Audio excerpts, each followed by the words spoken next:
The advice provided in this podcast is general in nature. For your specific situation, you will need to get in contact with your local OT, vehicle modifier or mobility dealer and set yourself up with an assessment or a trial.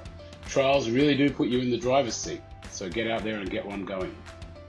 Before we get started, we just want to do a quick shout out to our sponsors who make this show possible: Mobility Engineering, Driving Well, and Williams OT.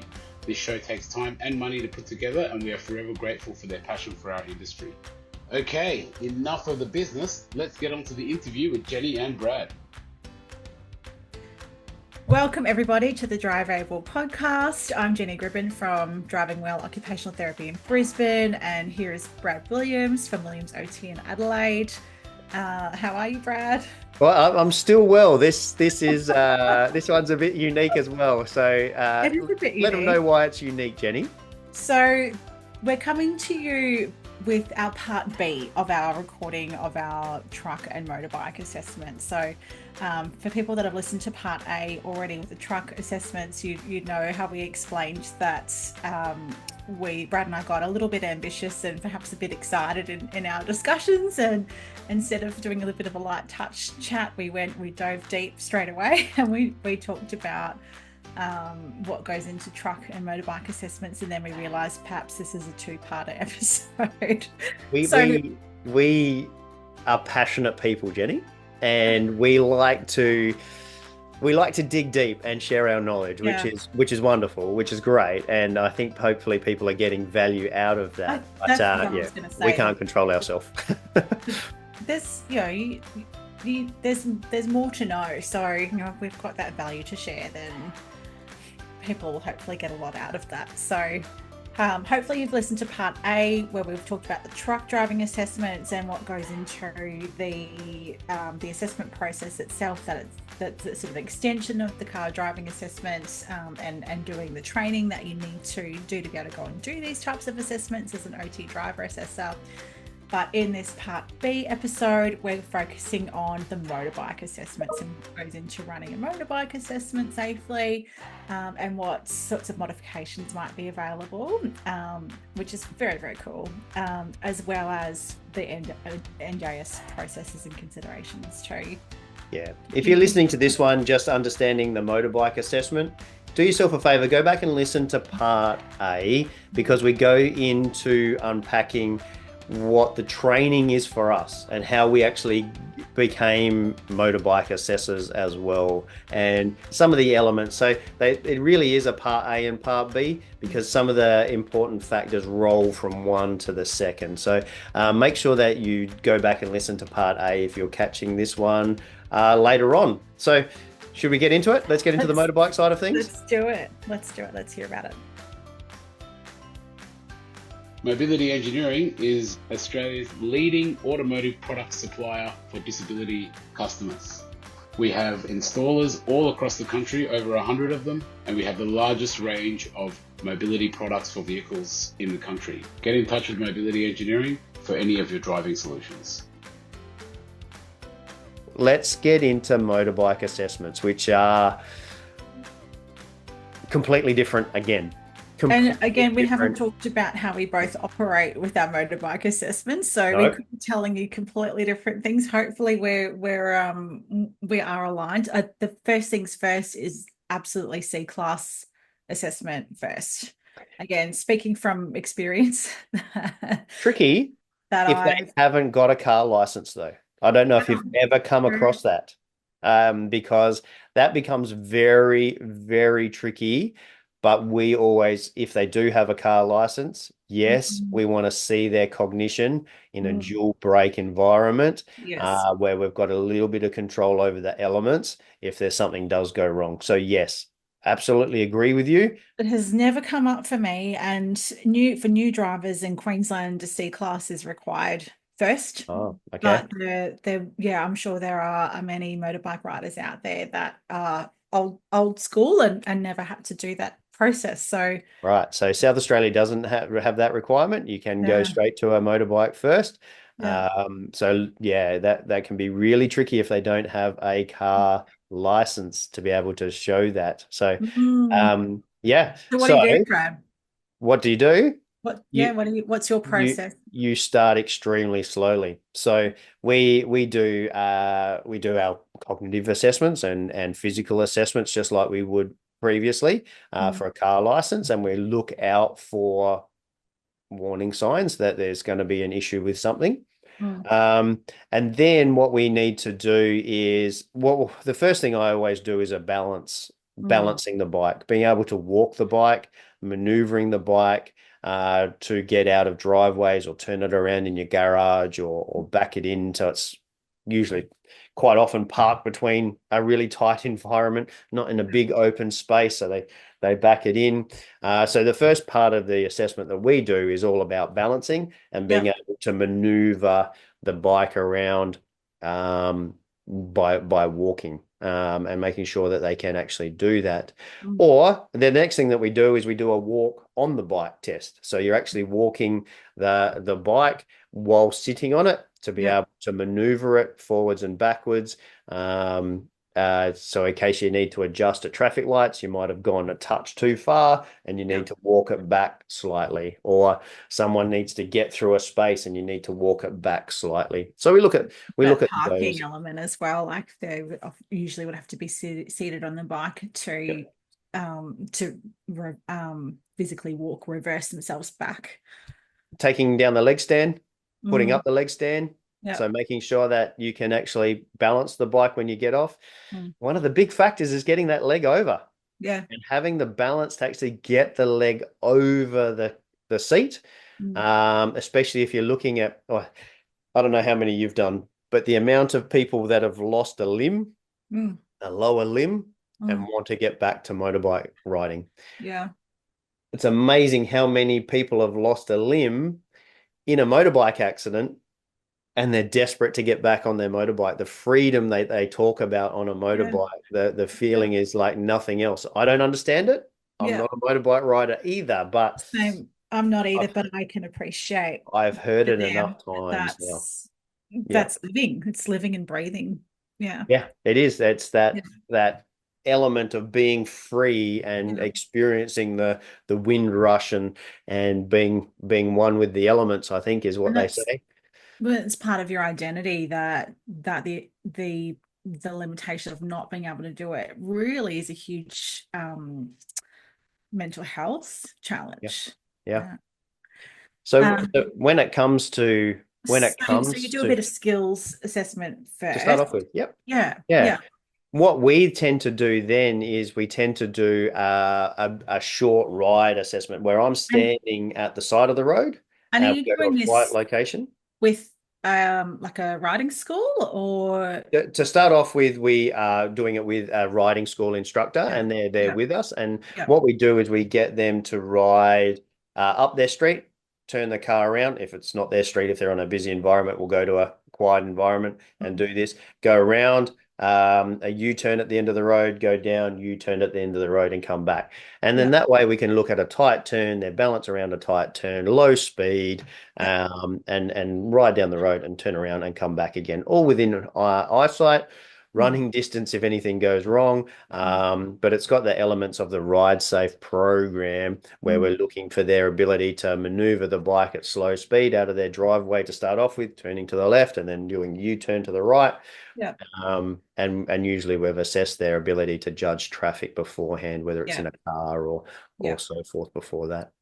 We do a similar thing, but I have a really wonderful riding school that I work with called Cycle Right, and they've got their own property. So we do all of that skills-based assessment actually on the property. So it's a Yep. bitumen track that's probably 100 meters long, but basically the same thing. Like the first test is getting on the bike, doing a start maneuver where they are balancing the amount of clutch and throttle control to go, Yep. and then just doing laps and getting themselves refamiliar to being on the bike and getting up there. Like they're often quite nervous, so getting their confidence back up. And then we do a lot of like little like slalom maneuvers and the instructor will polish anything up that needs to be polished, but like stop maneuvers and then start stops and then adding in different like lane selection pieces and adding in like indicating and then adding in the observation. This is something that we often find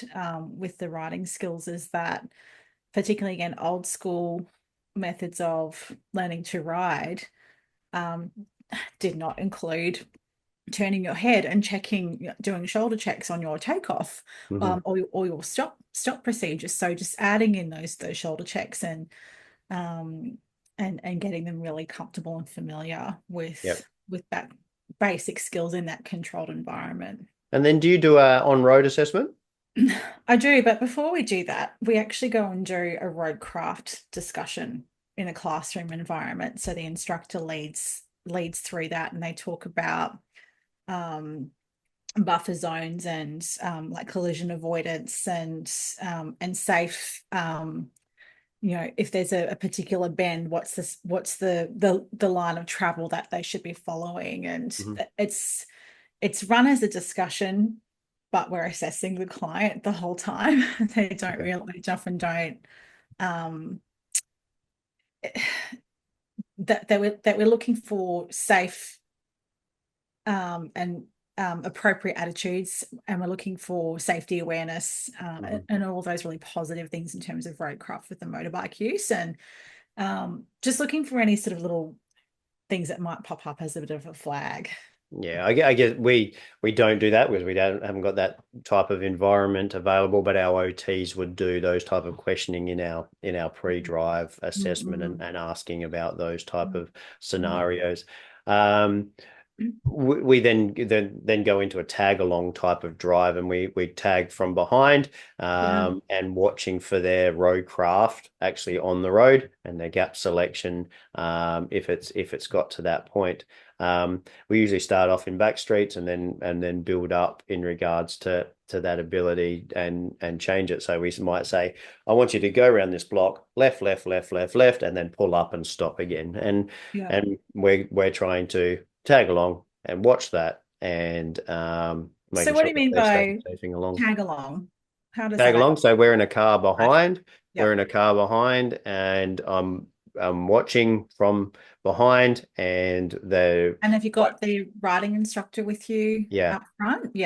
Yep. So we can have two eyes on the performance for riding and then us for how that actually interacts with the disability or the injury that they might have. And we're looking for any of those balance faults or leg not going down or the balancing issue or the wobble when it takes off because they haven't quite got their leg up or pulling out into a small gap, because they quite often need to think about the gap because they need to factor in us as well. So that's actually an important part of it, and making sure that they don't take off quickly into a small gap and making sure that they're aware of us as well. It sucks when you get separated. Oh, it's so hard. So hard. You're looking around other cars trying to see if they're taking the correct turn. We basically do the same thing. The instructor's usually out front leading a bit of a route. We're starting off in the sort of low density residential and then upgrading the traffic environment so that we're covering all sorts of things, and it often follows a transport test components of a test route. And we have sort of periodic points where we'll pull over, I'll jump out of the car and we'll go and have a little bit of a little powwow, and if there's any feedback to give to the rider, we give them feedback. You did this well, you did that well. We're not seeing enough of your shoulder checks when you're doing lane position changes. You need to be doing that.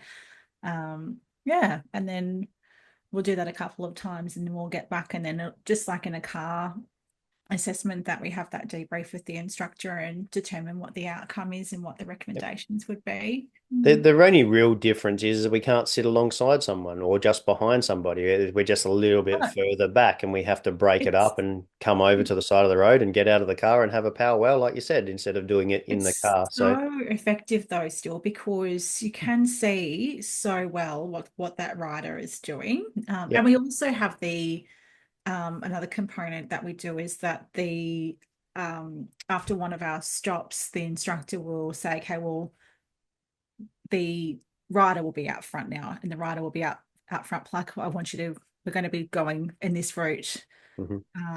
And then they've got to do a bit of navigation and that leading as well. So Oh, that's basically where we start, yeah. just to explain the differences. We don't have that motorbike rider out the front to start off with. We just have in the car, and we're discussing it in the car together, and watching the rider out the front. So a little bit different Okay. in two different areas there. Um, I want to talk about modifications to Mods. motorbikes. Yeah, Yeah. mods to motorbikes. A lot of people come back with an injury to motorbike riding, whether it's quite, I mean, the big one is amputations, lower limb amputations, below knee amputations is a big one, and it could make a big difference between right and left. And so if you're thinking about getting into motorbikes in the first place, the things to think about is all four limbs do something. So Yes. your right hand is throttle and brake, and your left hand is clutch, and then your indicators are there as well. And then your right foot is your rear Brakes. brake, and your left foot is your gear Yes. selection, up and down movement, which is With quite often controlled by ankle movements. yes. And if you've so let's talk about some specifics of injuries. If you've lost your left leg, Mm. and that's your gear selection up and down, what do we do, Jenny? What's the option? What do you Well, recommend? my first thing that I do is call my modifier because I can often because I don't, they're so I only have maybe a hand Mm. less than a handful a year, if that. That sometimes I struggle to remember what is possible and what we can do. So I call them on, this is the problem, and we come up with a solution together. But it could be changing the transmission. It could be modifying how they're doing that gear shifter. It Yeah, could be that there's a different footboard put in. It could be yeah, that it becomes to be hand operated. yeah. There's a There's big difference. certainly options to make that gear shifter to be a dual lever squeeze to become up onto the left hand. Yeah. There's lots of things that can be done. Yeah, so the big thing for lower limb amputation or leg deficit is making sure that the foot's balanced, from my point of view, making sure the foot's not going to vibrate off, fall off, or that it's well balanced. Now, the big difference between a road bike and a cruiser bike, where your legs are out in front of you versus your legs tucked up, and quite often your feet are in quite a lot of flexion, your ankle is in quite a lot of flexion, so quite a lot of bend in your ankle when you're on a road bike. When you're out front, you can use your heel a lot more. And if it's got a gear selector that's a paddle up and down, and you can press it with your heel up and down, maybe you don't need a modification. But the big one is a Clicktronic gear selector, where you press a button, you press an up button or a down button, and a little rod changes the gears for you. So you press the down, it goes clunk down. If you press up a gear, you go clunk, it pulls the rod up. And it's as simple as that. So it's taking it away from your left leg, so that can just sit on the leg rest, and the thumb does the up and down gear selection. On the right hand side is your brake. If you've got a right lower limb injury or amputation, on the right side, that's your rear brake. And a lot of the feedback is, oh, I don't use my rear brake, I only use my front brake. But it's a requirement that if you do need to use it, you need to be able to use it. So quite often you do it for the last little bit of riding, or you're controlling most of it with your brake lever up the top, and then a little bit of brake at the back. You don't want to be skidding out of control as the body weight goes forward onto the front wheel, but you do need to use your rear brake on occasion. So we need to be able to do that.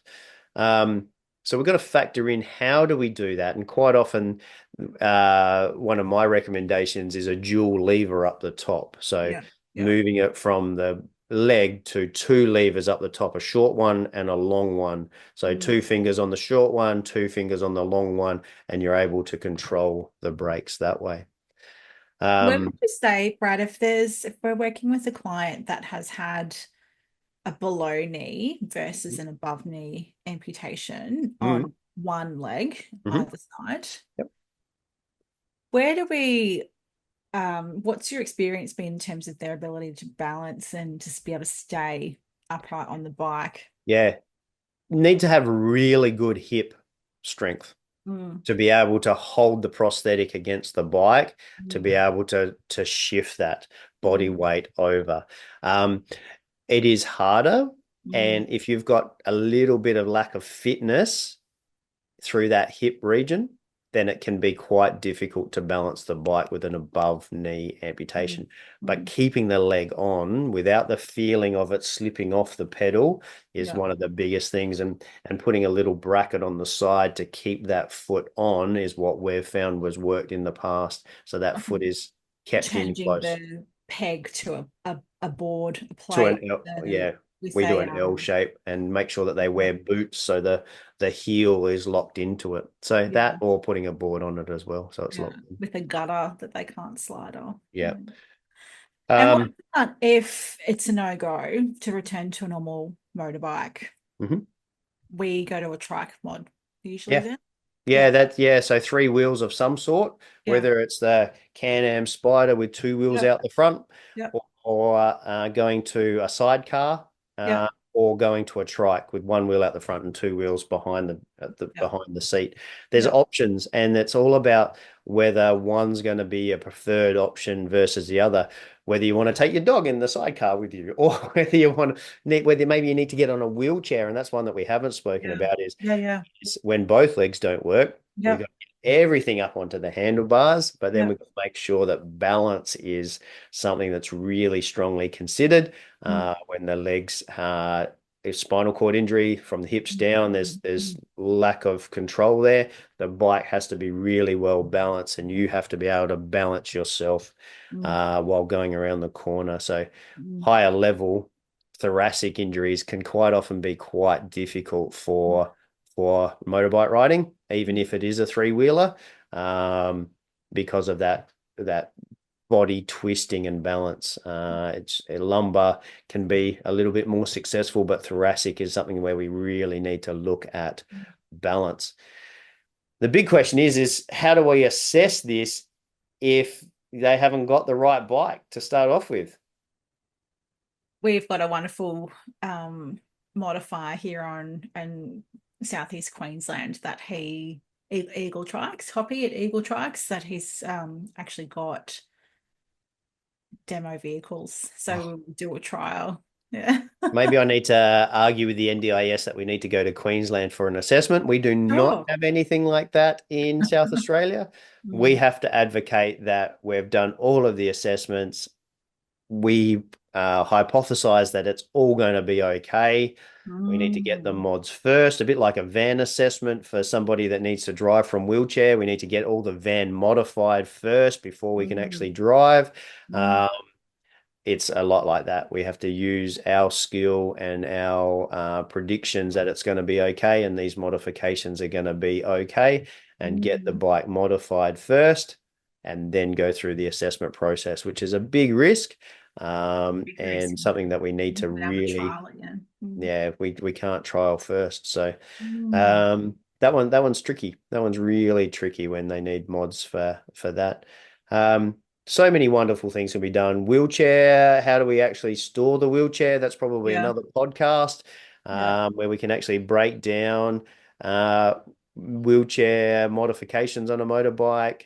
Where do we store the wheelchairs? Because there's options, and we need to talk about engineering, and we need to talk about folding chairs, non-folding chairs, fixed frames, wheels, where do they go? How do you twist and get it up onto the motorbike? There's so many elements that go into that. And even with the mods themselves, like same with the car, there's all of the engineering compliance and licensing department of transport, factors that go into all of that side of things as well.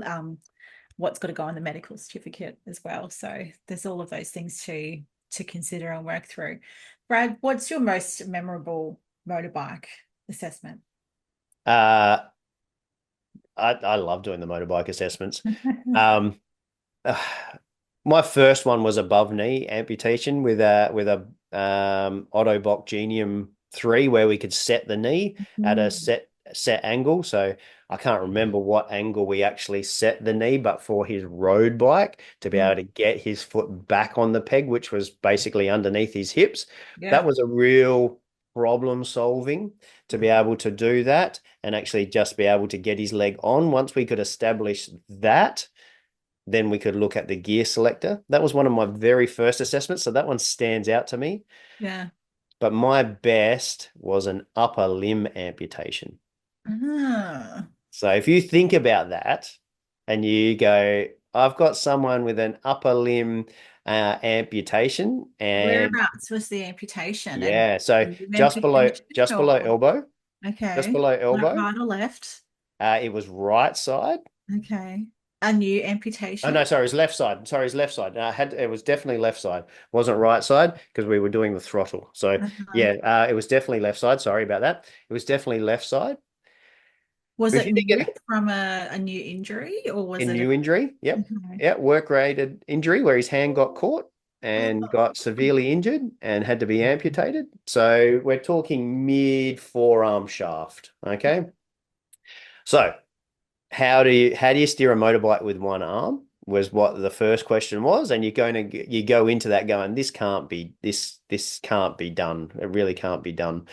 But when we broke it down and broke it down and broke it down, we looked at the prosthetics that were available, and you can get a C cup prosthetic, a C cup, and we could get that onto the handlebar and utilize his shoulders to be able to do that with the prosthetic, we put in a slightly like your ankle orthotic. It's got a slight amount of twist in it, not to lose control, but like a rubber, so it always comes back to straight when Mhm. required. But when you go around a corner, it could have a not. We're on YouTube here if you're watching this, Yeah. but it could have a little bit of flexion in the wrist from side to side. Yeah. Just a little Amazing. bit to be able to make sure that he could stay on. Yeah. But what it did do is it impacted on his balance because it didn't have enough on it. So we had to go to a trike. So we actually did a Oh, sidecar okay. for that balance to be able to do that. Yeah. And from that point on, once we got the sidecar on there was no Way looking way back. ahead. So Yeah, it was amazing. all sorted. A dual lever over here for Mm. one was for clutch, one was for brake Mhm.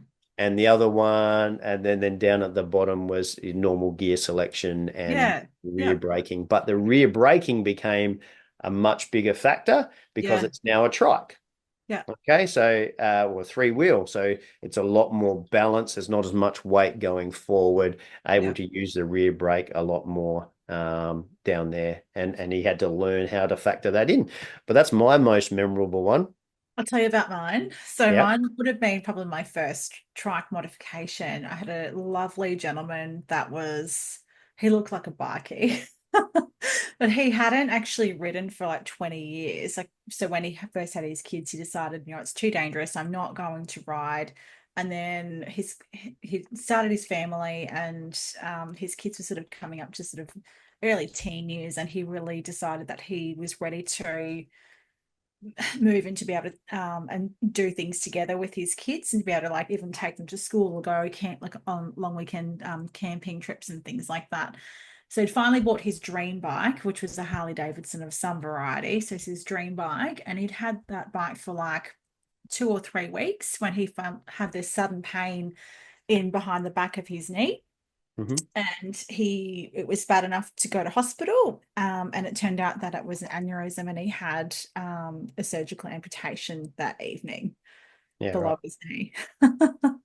So this poor bloke, he was the shock, the trauma, the grief of all of that, and lost his leg, and he's come home, like, gone through all of that, rehab in hospital, discharged home, new onto the NDIS. The NDIS was still pretty new at this stage. He was living on the Gold Coast and had this dream bike in his garage, which was this bit painful reminder every time I've just got this bike and my life has fallen apart out of this medical event.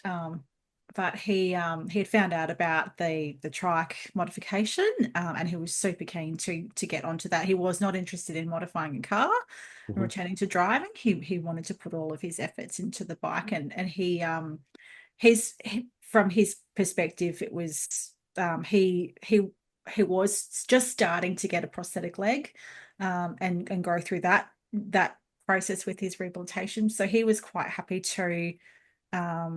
He didn't even consider returning to motorbike riding itself. He was trike right from the start. But Yep. we were able to do the trial, and yeah, it all got approved. He got his trike modified.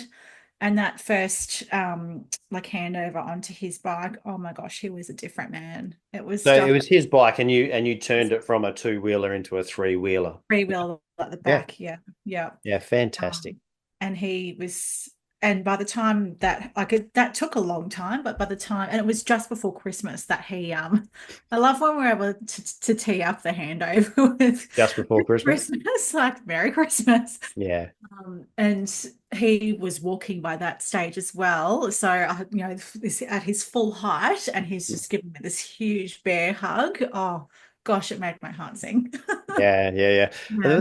The same guy that had the truck assessment, where we turned it into an automatic transmission. He went onto a trike, and his big thing was he does charity runs, big charity runs, and big long trips. And it was again about managing his prosthetic, but also he needed to take the staff with him for his Yeah. overnight adventures, Yeah. and being able to take a prosthetic for showering, and taking extra socks and things for his prosthetic, because Yeah. he still gets hot and sweaty down there, and making sure that it stays in good health. Mm. The extra bits and pieces that he needed to take, we needed to factor that in, Mm. and the standard little trailers that go behind a trike are tiny, and we couldn't actually fit the stuff in there, so we had to look at other ways of doing that. And at that point in time, he was also walking with a stick. So Mm. where does the stick go? Mm. Where does that get stored? And we needed to come up with a problem solving, because he couldn't get it to the trailer Mm. and then get to the front, because he didn't always take the trailer. Yeah. But what did he do with the stick every time? And we had to get a folding stick and build a little storage spot for the folding stick on the motorbike, make sure it doesn't fall off, make sure that he could lock it in, make sure it's not going to go anywhere, make sure it didn't get hot next to the engine. Yeah. That was a really interesting factor, because we had this perfect design, but it was right up to get something that was going to get hot. Yeah, and you He went start to to get his handle stick it and off, he's going to burn his your hands. hand. Yeah, that's right. So yeah, we had to change tack with that one as well. So Yeah. yeah, really, really interesting stuff, the motorbikes. And there's a lot that can be done. Mm. There's a lot that can be done. Even riding a scooter is something that might be of consideration, because you don't need to get your leg over. So we've gone from somebody with a big bike to a scooter, just to be able to still have that freedom and zip through traffic, hates driving in traffic, likes to go through the middle, but had the poor balance to get over the top. But the knees are now underneath the chest, and that was okay. Can-Am Spiders have got no gears. It's just one long continuous gear. So a variable transmission type of scenario. So no requirements for that, no real modifications required on a Can-Am Spider. It is built for someone who can't use their legs. It's about how do you actually get onto it. Yeah. There's a lot of things that can. That is actually one of the other assessments that I've got so many memories. One of the other assessments that stands out is this guy was a Harley rider, and had a really old bike, but really struggled with the balance to be able to, had a brain injury, cognitively okay, but balance was his issue. The function of his left side, I think it was, which was also quite often his put down foot. When you take off, like that was his balancing leg. Right foot up, left foot down. Yeah. So he really struggled with balancing the bike and taking off, and we would wobble down the road as he took off, and it really wasn't safe for him. And the maneuvering around, we tried and gave lessons, and time to recover, and did therapy programs to try and build the strength in that side. It just didn't get there, but he's now a free man, an absolute free man on a Can-Am Spider, sold his bike, invested in a Can-Am Spider, And yeah, he's out on the road and enjoying that rush and airflow past his helmet that he so much wanted. So Yeah.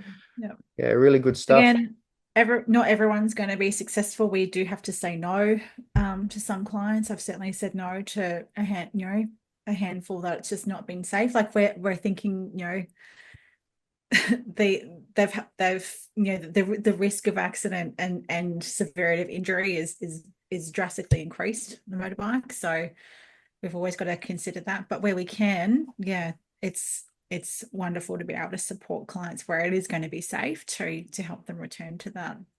We've got one more question. This has been a really long podcast, but we've got one more question that we really should factor in.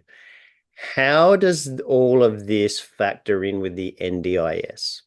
Where does it fit, and what do we need to consider if we're talking about the other types of assessment if you're under NDIS funding? Have you got any tips or tricks, Jenny?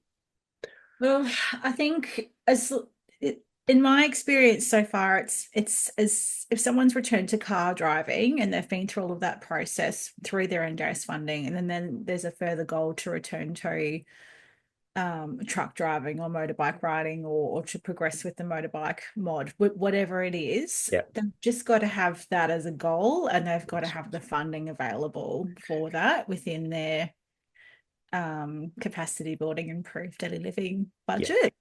Yes. So they should really be talking to their support coordinator or the LAC or whoever it is that's supporting them with the actual plan development that's in there. And then as long as the funding is there and the service agreements in place and all of that, I've had a lot of clients run out of funding recently. So it's my big tip to all OTs listening is we've had to do a lot of processes in the last couple of weeks. So this is the middle of November that Brad and I are recording this episode, and that 2024 after the NDIS reform bill. Yep. After 3rd of October changes, people are running out of funding in their improved daily living. So we've been doing a lot of processes to make sure people do have the available funding to explore their project. And I'm talking about their improved daily living funding to cover the therapies and the assessment budget. But really, we'd be following the same process in terms of the trials or whatever is required, vehicle modifier consultations, whatever's required, doing an application. I did have one client several years ago that did have car mods funded to return to driving. So it was a fellow that had a spinal cord injury, and he was a new wheelchair user. It had electric hand controls, so just VADLs with like trigger accelerator funded in his car. And we had applied for a trike conversion for him as well, and that was knocked back. At that time, they said that was duplication of supports. Yep. Excessive. So, but I've had others Yep. that's where the motorbike has more been like a leisure pursuit and a hobby where a modification has been approved. So I would always go with the cautionary approach that we obviously can't guarantee if something's going to be funded. Generally a duplication of supports is not going to be funded.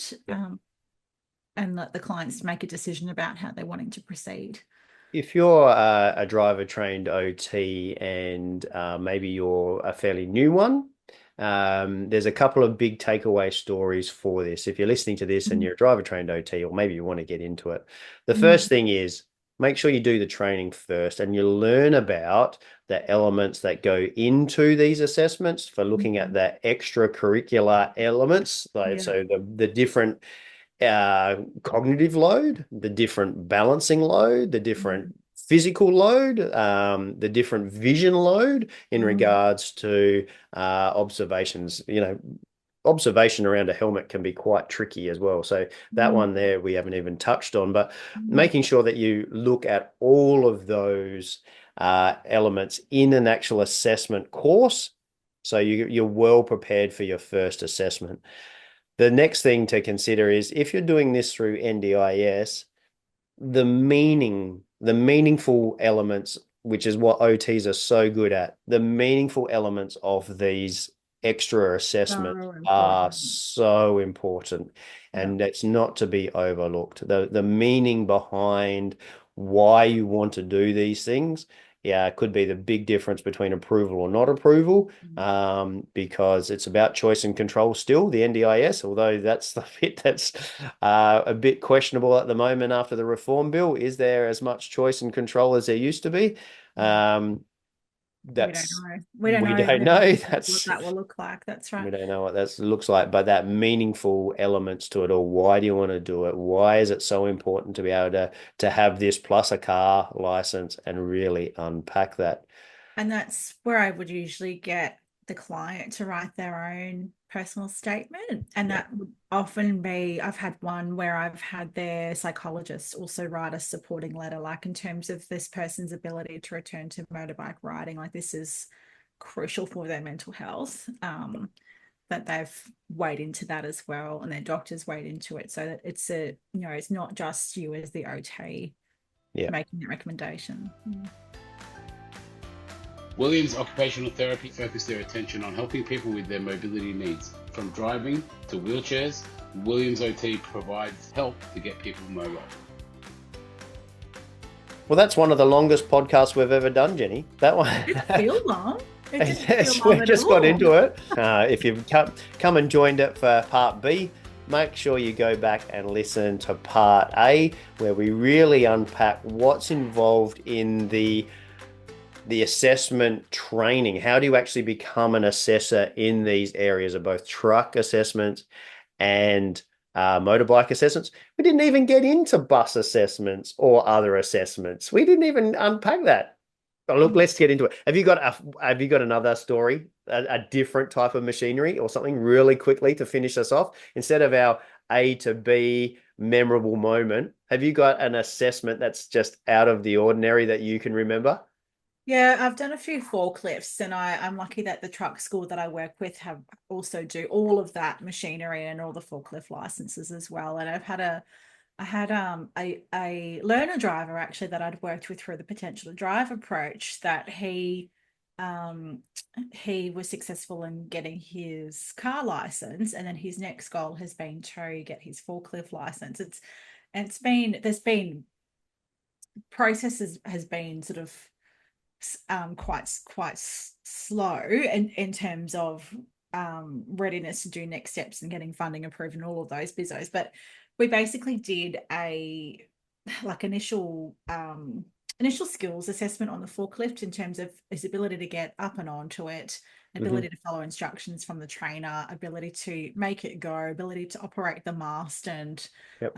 operate the levers and things, and then also do a reverse figure of eight through cones. Yep. And one of the challenges for this young man, so he had ADHD and some sort of mild learning difficulties, but also had a physical, I can't remember exactly what it was, but a physical disorder where he had a little bit of trouble with repeated sort of neck flexion and rotation. So it was really, could he manage those components on a forklift, and he could. And this kid drove this forklift like he'd done it his whole life.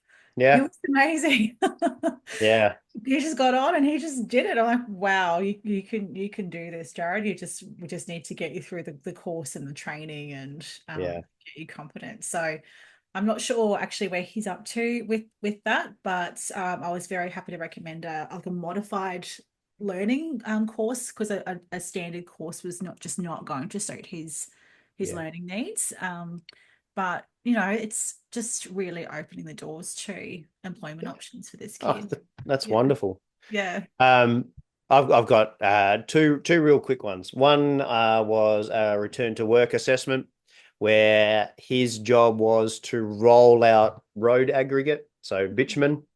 His job was to roll it out and make sure it was flat for cars to go on. And he had a back injury from jumping off, you know. So Whoops. he jumped off and jarred his back.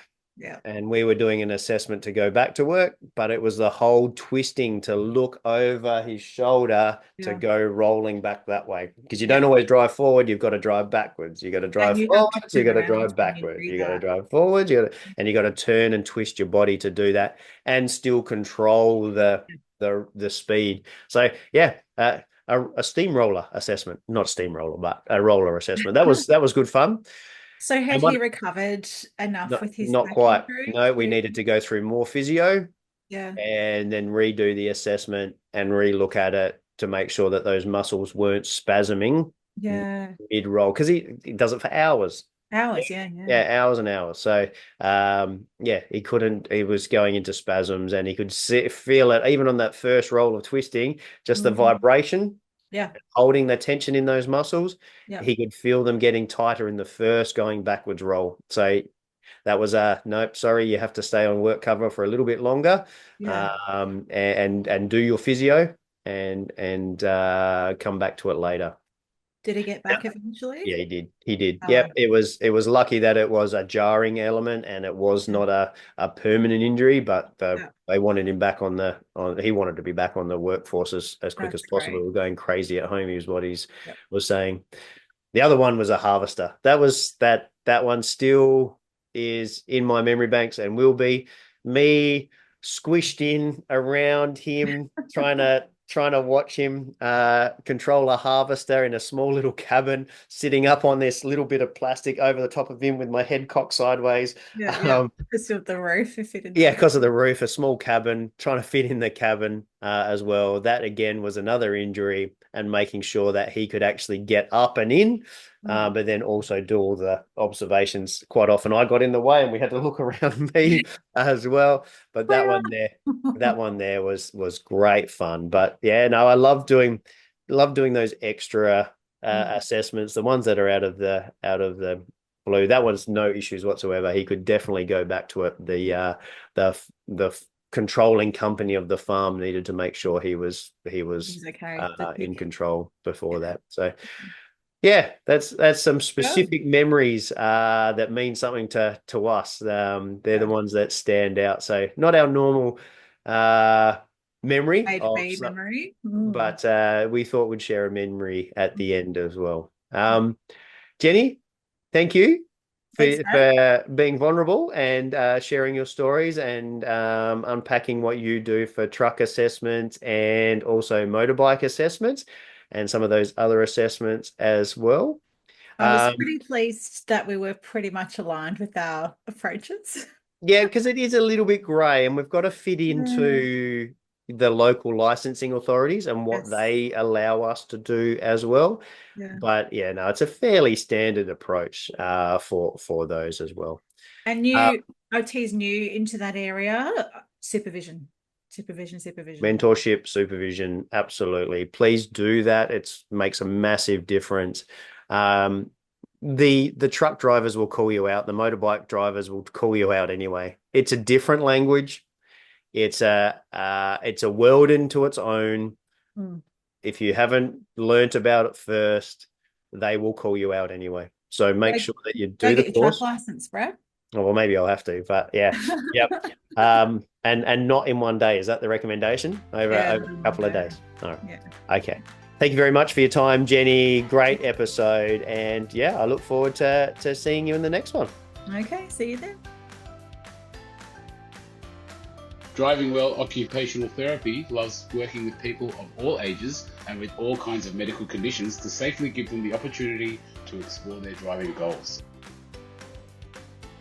As we wind up this episode, please remember that the advice provided in this podcast is general in nature. For your specific situation, you will need to get in contact with your local OT, vehicle modifier or mobility dealer and set yourself up with an assessment or trial. Trials really do put you in that driver's seat. If you like what you've heard, make sure you like, rate, and subscribe. It really does make a massive difference. If you or anyone you know would like to share a story about driving with a disability, or you would like to get in contact, find the show notes, or find the resources mentioned in this episode, you can find us on Facebook. Just search @DriveAble Podcast for more information.